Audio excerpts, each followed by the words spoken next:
ሰበር ዜና። ሰላም አድማጮች፣ ዛሬም ጦርነቱ ቀጥሏል። እልቂቱ ብሷል፣ ውጥረቱ ኃይሏል። ጦርነቱ 8ኛ ቀኑን ቢዝም ከመረጋጋት ይልቅ ብሶበታል። በመካከለኛው ምስራቅ ውጥረቱም ወደ ለየለት ምዕራፍ እየተሸጋገረ ይገኛል። በሌላ በኩል አድማጮች፣ የአሜሪካው መሪ ዶናልድ ትራምፕ ወታደሮችን ወደ ኢራን ላስገባ ነው ባሉ ማግስት እባካችሁ ጸሎታችሁ አስፈልጎኛል በሚል ቢሮአቸው ድረስ ግማሽ ደርዘን የፓስተር መንጋ ጠርተው ኩርምት ጭብጥ ብለው ተቀምጠው ጸሎት እየተደረገላቸው መታየቱ ዛሬ ዓለምን አነጋግሯል። በሌላ በኩል አሜሪካ አዲስ ጥቃት ልትፈጽም ነው እናስ ፈራችሁ እንዴ በሚል ኤንቢሲ ኒውስ ላይ ቀርበው ጥያቄ የቀረበላቸው የኢራን የውጭ ጉዳይ ሚኒስትሩም አባስ አራግቺ ፍርጥም ብለው ለምን እንፈራለን እየጠበቅናቸው ነው ብሏል። President Trump has not ruled out boots on the ground in Iran. Are you afraid of a US invasion in your country? No, we are waiting for them. በሌላ በኩል እስራኤልና ኢራን ዛሬም በሰማይ ቴክኖሎጂ፣ በሚሳኤል፣ በሞርታር፣ በድሮን ሲዋቁ ውለዋል። ዝርዝር አለን። አድማጭ ተመልካቾቻችን የከውሰር ሚዲያን ላይክና ሼር በማድረግ ለሌሎች ተደራሽ አድርጉም። ፕሮግራሙን ላይክ በማድረግ ጀምሩ። አሁን በቀጥታ ወደ ዝርዝር መረጃዎቹ እናሸጋግራችኋለን። ማጅሩ መሐመድ አብሬያችሁ ቆያለሁ። በዛሬው ዕለት ቅዳሜ 8ኛ ቀኑን የያዘው የመካከለኛው ምስራቅ እጅግ የገዘፈ የተባለለት ጦርነት አሁንም እንደ አዲስ ክስተቶችን እያስመዘገበ ቀጥሏል። የአየር ላይ ግዙፍ የቦምብ ጥቃቶች፣ የሚሳኤል እሩምታዎች፣ የሞርታር አዳፍኔ ብርቅታዎች፣ የበራሪ ድሮኖች ፈጣን ጥቃቶች፣ የህንፃዎች መደርመስ፣ የአምቡላንስ ጩኸት፣ የህዝብ ዋይታ፣ ለቅሶና እልቂት ዛሬም የበለጠ ቀጥሏል። በዚህም መሰረት ትናንትና አርብ ማርፈጃውን ጀምሮ ቀኑን ሙሉ እንደዚሁም አርብ ምሽትና ሌሊቱንም እስከ ዛሬ ቅዳሜ ንጋት ድረስ የመካከለኛው ምስራቅ ግዙፍ ጦርነት ቀጥሎ የአያቶላሆቹ ሀገር ኢራን ከመድከም ይልቅ እያደር እየበረታች አጋሮቿም የሊባኖሱ ሄዝቦላህና የየመኑ ሁቲ ጋር ተቀናጅታ የጀመረችውን ጸረ እስራኤልና አሜሪካ ጥቃቷን አጠናክራለች። ትናንትና አርብ የሊባኖሱ ሄዝቦላህ በሰሜን እስራኤል ግዛት በኪሪያት ሻምና አካባቢው ላይ በሚገኙ የእስራኤል ጦር ሰፈሮች ላይ ከ40 በላይ አስገምጋሚ ተወንጫፊ ሮኬቶችን ያዘነበባቸው ሲሆን ከአስፈሪና አስገምጋሚ 40 ሮኬቶቹ በተጨማሪ ካሚካዚ የተሰኙ የኢራን ድሮኖችን በማስወንጨፍ በሊባን አካባቢ የሚገኘውን የእስራኤል የጦር ሰፈር ሲቀጠቅጠው አርፍዷል። እስራኤል በበኩሏ ጥቃቱን ለመመከት የአጸፋ ምላሽ ለመስጠት ተፍገምግማለችም ተብሏል። ይህ በእንዲህ እንዳለም አድማጮች ትላንትና አርብ ከጅሙዓ ሶላት በኋላ በኢራን የሚደገፉትና ኢራቅ ውስጥ የሚገኙት የኢስላሚክ ሬዚስት ኢን ኢራቅ በሶሪያና በኢራቅ የሚገኙ የአሜሪካ የጦር ሰፈሮች ላይ ተደጋጋሚ ጥቃቶችን ሰንዝረዋል። በትላንትናው ዕለት አርብ ከሰዓት በሶሪያ አልታንፍ የሚገኘው የአሜሪካ የጦር ሰፈር በሁለት ድሮኖች መመታቱን የተሰማው አድማጮች፣ ይህ የአሜሪካ ጦር ሰፈር ባለፉት ቀናቶች በኢራን ሚሳኤልና ድሮኖች ጥቃት ሲፈጸምበት እንደነበር መዘገባችን የሚታወስ ሲሆን በሌላ ተመሳሳይ መረጃም ትላንትና አርብ ከሰዓት በሰሜን ኢራቅ አርቢል ቀጠና የሚገኘው ሐሪር የተባለው የአሜሪካ ጦር ይጠቀምበት የነበረው የአየር ማረፊያ የድሮን ጥቃት ሰለባ መሆኑ ተሰምቷል። በእርግጥ ሙከራው ከሽፏል ቢባልም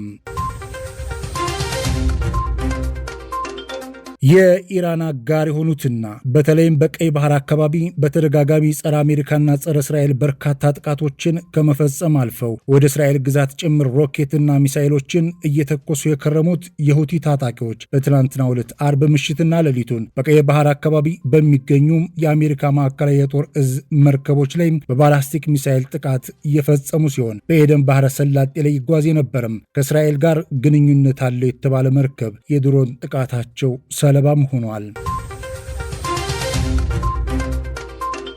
በትላንትናው ዕለት አርብ ረፋድ እንዲሁም በቀትር ምሽትና ሌሊቶች ውስጥ ሄዝቦላህ በሰሜን እስራኤል ላይ፣ በኢራቅ የሚገኙ አፍቃሪ ኢራን ታጣቂዎች ደግሞ በሶሪያ አካባቢ በሚገኙ የአሜሪካ ተቋማትና አሜሪካውያን ላይ፣ በቀይ ባህር ወሽመጥ አካባቢ ደግሞ በየመን ሁቲዎች በእስራኤልና አሜሪካ ተቋማትና ደጋፊዎቻቸው ንብረቶች ላይ የተቀናጀ የሚሳኤል የድሮን ውርጅብኝ ጥቃት ፈጽመዋል። አድማጭ ተመልካቾቻችን እያደመጣችሁት ያለው የከውሰር ሚዲያን የዕለት አርብ የካቲት 28 2018 ማለዳ መረጃችን ነው። አሁንም መረጃዎቹ ቀጥለዋል። ፕሮግራሙን ላይክና ሼር በማድረግ ማድመጣችሁን አትርሱም። በትላንትናው ዕለት አርብ የካቲት 27 ከሰዓት በኋላ ጀምሮ አርብ ምሽቱንና ሌሊቱን የእስራኤል ቴል አቪቭ ከተማም ከፍተኛ ውጥረት፣ ጭንቀት ወርሷት በሚሳይልና ድሮን ጥቃት ስትታመስ ማምሸቷን የታወቀው። እንደ መረጃዎች ተጨማሪ ገለጻ መሰረትም ቴል አቪቭና በዙሪያው ያሉ ከተሞች ከየመን በኩል በተተኮሰ ሚሳኤል ሳቢያ ነው በከተማዋ በማንቂያ ደወሎች ጭምር ስትናወጥ ያመሸችው። የቴል አቪቭ ነዋሪዎቿ በበኩላቸው እየተካለቡ በየዋሻዎቻቸው በየምሽጎቻቸው ለመግባት ሲተራመሱ ሲታዩ እጅጉን ያሳዝናሉ። ከየመን በኩል ወደ ማዕከላዊ እስራኤል እየተምዘገዘገ የመጣው ግዙፍ ሚሳኤል በእርግጥም በእስራኤል አየር መመከቻ ተመቶ የወደቀ ሲሆን ሚሳኤሉ ተመቶ ሲወርቅ ግን በአካባቢው ላይ ከፍተኛ ፍንዳታና አስፈሪ ነጎድጓዳማ ድምፅን አስተጋብቷል።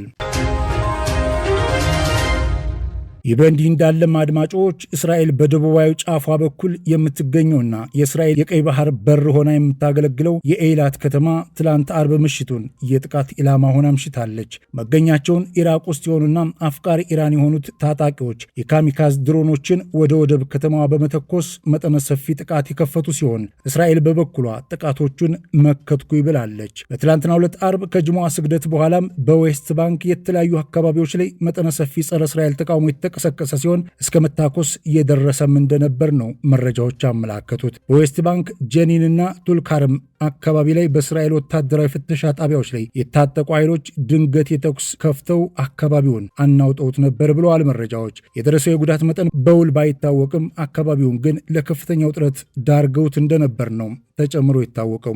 አድማጮቻችን በትናንትናው ዕለት አርብ በእስራኤል ላይ ከተፈጸመው የሮኬት የሚሳኤል የድሮን ጥቃቶች በተጨማሪም እስራኤል ከፍተኛ የሳይበር ጥቃት ሰለባ ሆናም ውላ አምሽታለች ተብሏል።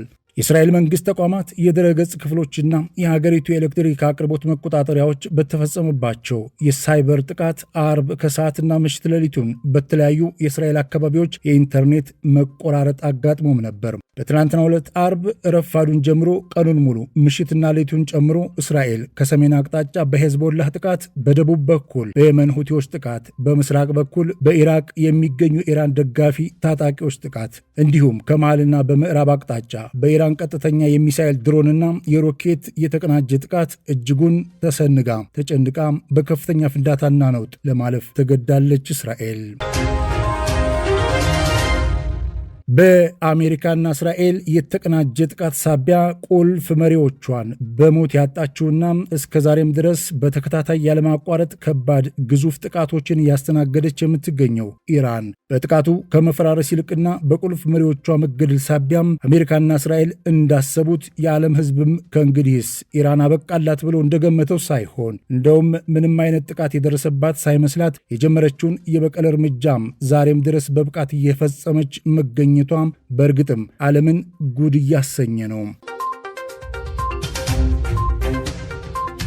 አሜሪካ በአጭር ቀናት በቢሊዮን ዶላር የሚቆጠር በጀት ለዚህ ለመካከለኛው ምስራቅ ጦርነት መድባ እስራኤልንም አስከትላ ሌሎች አጋር ግብረበል ሀገራትንም አሳትፋ የአየር ክልላቸውን ጭምር በመጠቀም ኢራንን በከበባ ውስጥ አድርጋ ቀንከሌት በግዙፍ ጥቃት እያናወጠች አለፍ ሲልም ሰላቶና ከሃዲ ኢራናውያንን አሰልፋ የአያቶላሆችን ሚስጥር እየገዛች ጥቃት ሰንዝራ ቁልፍ የሚባሉም የኢራን ባለስልጣናትን ብትገድልና ብታስወግድም ዛሬም ያሰበች ውጤት ማየት ግን አልቻለችም። ይባስ ብሎ ይላሉ መረጃዎች። ለኢራን ቅርብ የሆኑ ኤምባሲዎቿና ቆንስላዎቿም የወታደራዊ ማዘዣ ካምፖቿ ግዙፍ ጥቃት እያስተናገዱ በእርግጥም አሜሪካ ውድቀትና ኪሳራን እየወለደች ነው ተብሎላታል። አድማጮች ይህ በእንዲህ እንዳለም አሜሪካ በኤአይ ሰው ሰራሽ ቴክኖሎጂ በአየር ድብደባና ግዙፍ ጥቃት ከአጋሯ እስራኤል ጋር ሆና የዘመተችው ይህችው የዓለማችን ልዕለ ሀያል ሀገር አሜሪካ የማታ ማታ አሁን ላይ ደግሞ እግረኛ ወታደሮችን ወደ ኢራን አስገብቼ በጨበጣ ውጊያ ልሞክር ማለቷ በእጅጉም አነጋጋሪ አድርጓታል። የአሜሪካው ፕሬዚደንት ዶናልድ ትራምፕ ኢራን ጋር የጀመሩት ጦርነት እንዳሰቡት በድል የሚወጡት ሳይሆን ሳይሆን በተቃራኒው በብዙ መልኩ ነጥብ የጣሉበትና የአሜሪካ ሀያል ሀገርነት ላይ ጥያቄና ስላቅ ያስከተለባቸው ሆኗል ነው የተባለው። አድማጮች፣ ዶናልድ ትራምፕ ከገቡበት ከፍተኛ ጭንቀት ሳቢያ ቢሮአቸው ድረስ ጸሎተኞችን ለመጥራትም ለማስጸለይም ተገደዋል ተብሏል። ኢራንን የከበቡት ዶናልድ ትራምፕ በየአቅጣጫው በሚገኙ የጦር ሰፈሮቻቸው ላይ ያልታሰበ ያልተገመተ የድንገት ጥቃት ጭምር እያስተናገዱ ሲሆን በትላንትናው ዕለት አርብ ምሽት በሶሪያ ኮሮኖክ በዲር አዘር አቅራቢያ የሚገኘውና የአሜሪካ የጦር ሰፈር ያረፈበት የጋዝ ክምችት በ3 ሮኬቶች መመታቱ ተሰምቷል። አድማጮች፣ ከዚህ በተጨማሪ በጅቡቲና ሳውዲ ድንበርም በቀይ ባህር ወሽመጥ ላይ ማለት ነው የኢራን ደጋፊ የሁቲ ታጣቂዎች ትላንት ምሽቱን ከፍተኛ ውጥረት ፈጥረዋል። ድሮንና ሮኬት ሲተኩሱም ያመሹ ሲሆን ይህንን ተከትሎ በጅቡቲ የቀይ ባህር ዳርቻዎች ከፍተኛ ውጥረት ነግሷል። ይህ በእንዲህ እንዳለ አድማጭ ተመልካቾቻችን እስራኤል በበኩሏ ትላንትና አርብ ዕለትም የተጀመረው የማጥቃት የመከላከል ወታደራዊ ዘመቻዎቿን ቀጥላለች። የሄዝቦላህን ጥቃት ተከትሎም የእስራኤል አየር ኃይል ምድብ መጠነ ሰፊ የመልስ ማጥቃት እርምጃዎችን የፈጸመ ሲሆን በደቡባዊ ሊባኖስ የሚገኙትን አይታ አልሻብና ማርካብ መንደሮች ውስጥ በሚገኙ የሄዝቦላህ የሮኬት ማስወንጨፊያ ቦታዎችና የጦር መሳሪያ መጋዘኖች ላይ መጠነ ሰፊ ጥቃት ሰንዝራለች።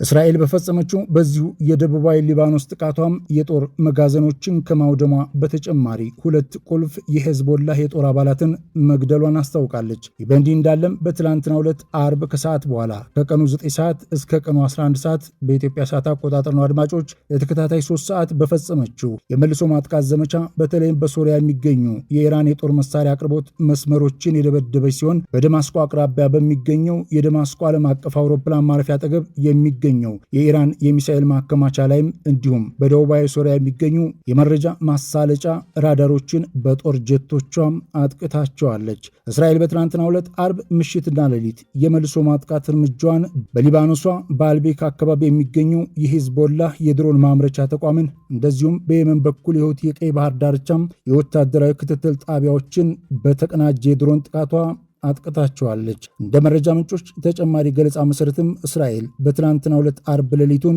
በኢራን ግዛት ኢስፋሃን ሻካሪ 8ኛ የተሰኘ የአየር ኃይል ምድብ የራዳር መከላከያዎችን ክፉኛ አጥቅታቸዋለች። አድማጮቻችን፣ ይኸው የራዳር መከላከያ ጣቢያዎችን እስራኤል መደብደቧ በቀጣይ ለሚደረጉ ዘመቻዎች እንዳሻት የኢራንን ግዛት ጥሳ ለመግባት ከፍተኛ ሚና ይጫወትላታልም ተብሏል። በአሜሪካ የምትደገፈው እስራኤል በትላንትናው ዕለት ከፈጸመቻቸው የአየር ጥቃቶች በተጨማሪ በኢራን ላይ ከፍተኛ የሆነ የሳይበር ጥቃት ፈጽማ በቴህራንና ሌሎች ዋና ዋና ከተሞች ላይ የሚገኙ የነዳጅ ማደያዎች እንደዚሁም በርካታ የባንክ አገልግሎቶች ለበርካታ ሰዓታት የአገልግሎት መቋረጥ ተከስቶባቸዋል። እስራኤል ልክ እንደ ኢራን ሁሉም የኢራን አጋር ናቸው ያለቻቸውን ኃይሎችና ተቋማት የተቀናጀ ጥቃት እየፈጸመችባቸው ሲሆን የሳይበርና የወታደራዊ ዘመቻዎችን አቀናጅታ ከኢራን እስከ ኢራቅ፣ ሶሪያ፣ ዮርዳኖስ አካባቢ ላይ የመልሶ ማጥቃት ዘመቻዎችን ኢራንን የማጥቃት ኢላማዎችን ፈጽማለች። አሜሪካ በትላንትናው ዕለት አርብ ሌሊቱን በኢራን ላይ የተመረጡ የተባሉ ጥቃቶችን መፈጸሟን መረጃዎች አመላከቱም። አሜሪካ በትላንትናው ዕለት እኩለ ሌሊት ላይ በቴህራን ዙሪያ በሚገኙ የአየር መከላከያ ዘዴዎች ላይ ኤስ-30 ይባላሉ ጥቃት በመፈጸም የኢራንን የአየር ኃይል ለማዳከም ጥረት አድርጋለች። በሌላ በኩልም በኢራን ደቡባዊ ክፍል በሚገኘው ባንዴር አባስ የወደብ አካባቢ የኢራንን ባህር ኃይል መሠረቶችና የሚሳኤል ማስወንጨፊያ ጣቢያዎችን ክፉኛ ደብድባለች አሜሪካ። መጠነ ሰፊ የአየር ጥቃቷን ቀጥላ ያመሸችው አሜሪካ በኢራን ምስራቃዊ ክፍል የሻህሩድ የጠፈርና የሚሳኤል ማዕከልን ኢላማ አድርጋም አጥቅታለች ተብሏል። በትላንትናው ዕለት የአሜሪካና የእስራኤል አየር ኃይል ምድቦች በተቀናጀ ዘመቻም የኢራንን ሚሳኤል ማዕከልና የራዳር መከላከያዎች ላይ መጠነ ሰፊ ጥቃት መፈጸማቸው ምናልባትም በቀጣይ አሜሪካ ወደ ኢራን አስገባለሁ ላለችው እግረኛ ሰራዊቷ መንገድ ጠረጋም ተብሎለታል።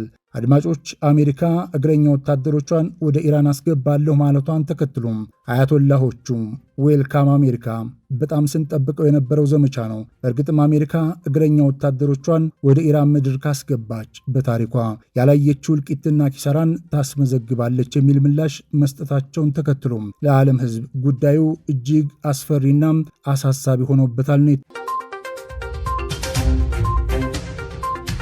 አድማጭ ተመልካቾቻችን የዕለቱን መረጃዎች በዚህ መልኩ አስደምጠናችኋል። ከውሰል ሚዲያን ላይክና ሼር ሰብስክራይብ አድርጉ። መዋጅር መሐመድ መረጃዎችን አዘጋጅቻ አስደምጫችሁ ነበር። በያላችሁበት ሰላም